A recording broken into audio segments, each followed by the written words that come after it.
acompáñanos a saber sobre el libro ¿Cómo somos los chilenos? De Hugo Morales Abreda. ¿Cómo nos sentimos al leer sobre el libro? Al leer sobre el libro sentimos una curiosidad y un poco de sorpresa. Nos permitió acercarnos más a una visión interna de Chile, no solo como un país de Latinoamérica, sino como una sociedad con valores, tradiciones y contradicciones algo muy marcadas. También nos transmitió admiración hacia la resiliencia del pueblo chileno frente a los desastres naturales y luchas sociales. ¿Pero qué aprendimos sobre el país? Aprendimos que Chile formó a partir de una mezcla entre pueblos originarios y españoles, que su geografía lo hace muy vulnerable a desastres naturales como terremotos, tsunamis, y que su progreso está ligado a pilares como el trabajo, la educación y la ciencia.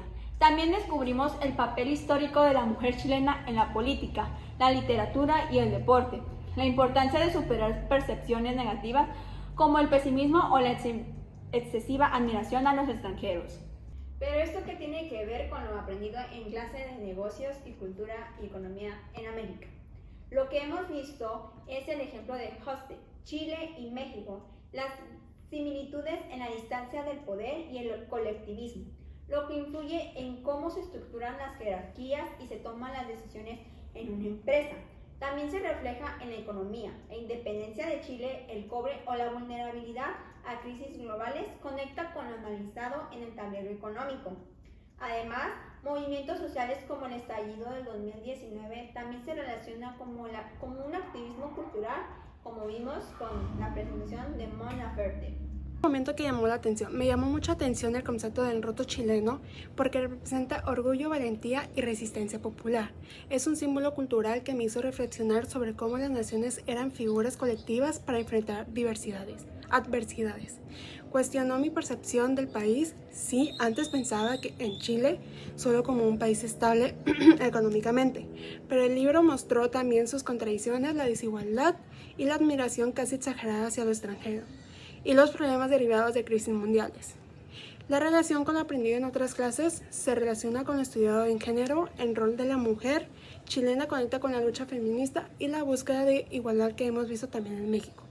En economía, lo aprendido se vincula con los impactos globales y la necesidad de diversificación de exportaciones, algo que también estudiamos para México. Yo les voy a hablar sobre lo que provocó esta lectura en mí. Lo que provocó principalmente fue admiración y empatía.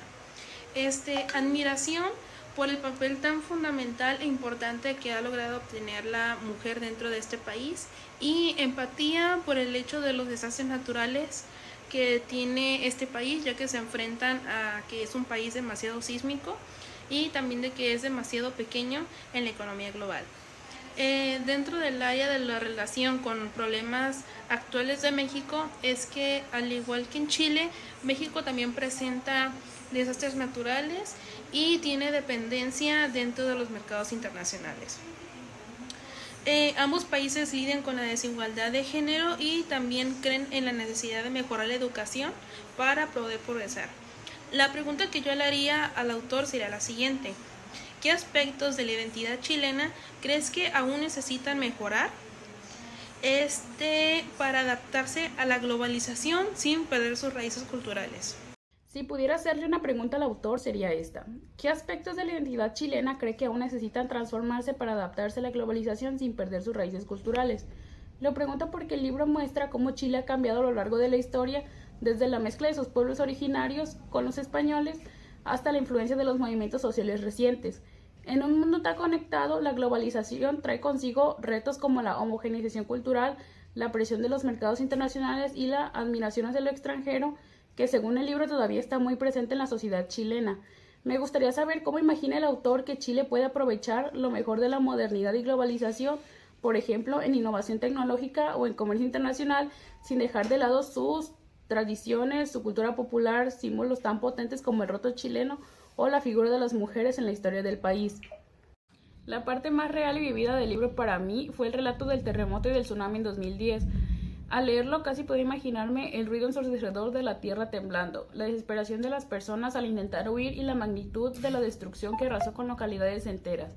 Me pareció tan real porque no solo se narran los daños materiales y las pérdidas humanas, sino también la reacción de la sociedad chilena, el miedo, incertidumbre, pero al mismo tiempo la fuerza y la resiliencia para salir adelante. En lo personal esto me recordó mucho a México, donde también hemos vivido sismos y desastres naturales, y cómo esos momentos de crisis sacan lo mejor de la sociedad de un pueblo.